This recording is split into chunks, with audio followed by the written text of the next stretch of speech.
अस्सलाम वालेकुम respected viewers. मैं मिस्टर रफ़ी अहमद अवान आपकी खिदमत में इस वक्त हाज़िर हूँ।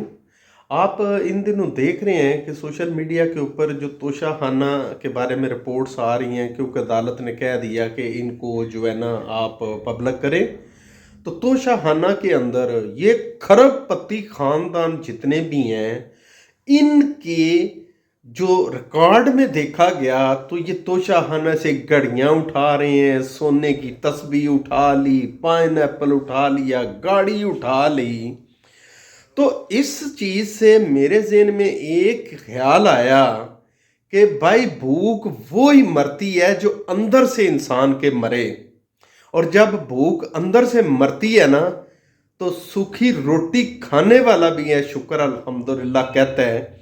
और अगर उसको कोई भी नजायज़ तरीके से कोई चीज़ उसको देने की कोशिश करे तो रिफ्यूज़ कर देगा, बोलेगा नहीं भाई मुझे ज़रूरत नहीं है।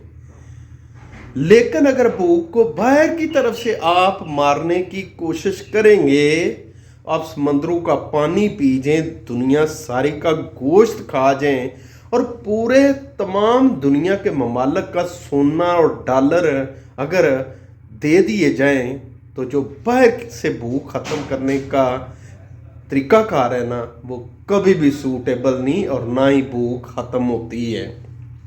लिहाजा मेरे पाकिस्तानी भाइयों, इन सब को बाढ़ में फेंकने के बाद मेरा ये पैगाम अपनी पाकिस्तानी अवाम के लिए सिर्फ इतना कि भूख को अपने अंदर से मारो।